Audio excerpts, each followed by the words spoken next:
how's it going? Timing's good. Just putting the bike together. Come on in. Had a monster sleep in today as planned, and getting the bike together this afternoon. Got a little swim in. Gonna do a ride out in the heat. One of the things I've learned from doing a few of these Ironmans is to get in about 6 days out. Any more and I give myself too much time to mess things up.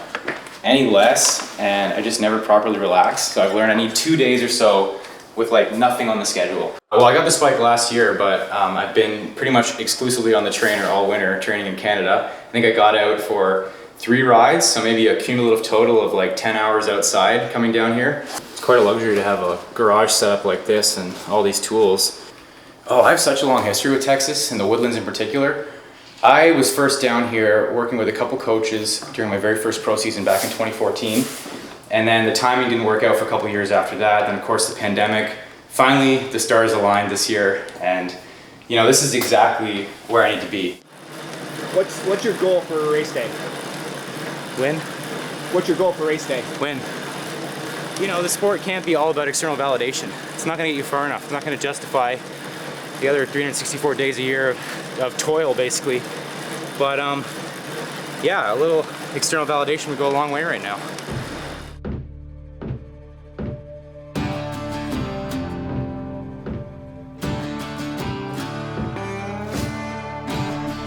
Ironman Texas!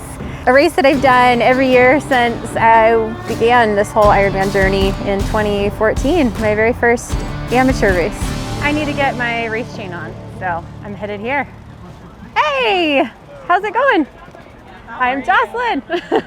This rotor likes to rub every now and then. Everyone needs an icebreaker. Everyone else was in Oceanside. I decided to come here. So, I mean, it has a special place in my heart. And I think that, like, you know, yes, I have a world championship in 2 weeks, which is like the main target, obviously. But I think you do need a race opener for the season, and you have to also do things that make you happy and give you joy.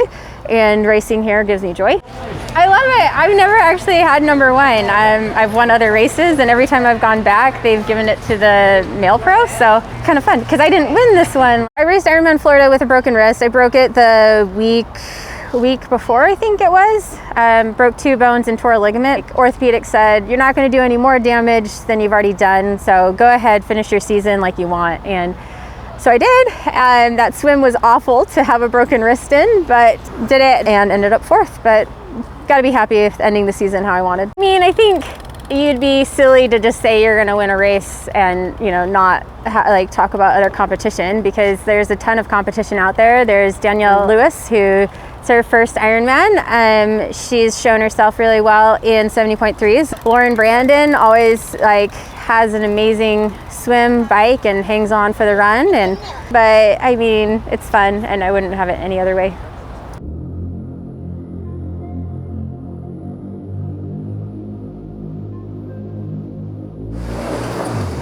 Hey, I'm Magnus. Welcome and thanks for joining. Let's go for the last interval session before the Ironman.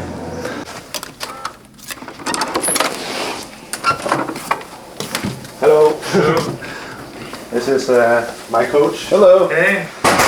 He's also racing. So it's my first full distance, and I think it fits quite nice in the schedule timing wise. Already planned to do a big block of just pure endurance stuff to make me more like resilient for 70.3 also, because that has been like my weakness in those races.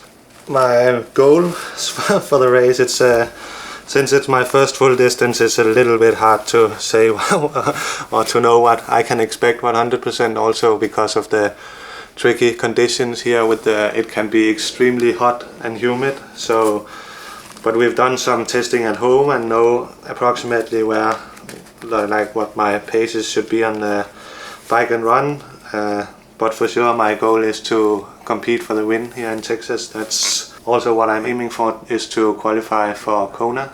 We are actually on the run course now, and this is Wednesday and my last hard run session before the race. For me it's quite important not to still keep a decent volume in race week so that the body doesn't go to sleep. So today I'm doing 5 by 2 kilometers at low threshold pace. So that's running with my coach and then another training mate also. It's going to be fun. I think it's very hot, but my core temperature is still under control, so I think if these conditions is okay, but it looks to be maybe a little bit warmer, so but it was a good workout. It's easy to run fast when you have the race shoes on.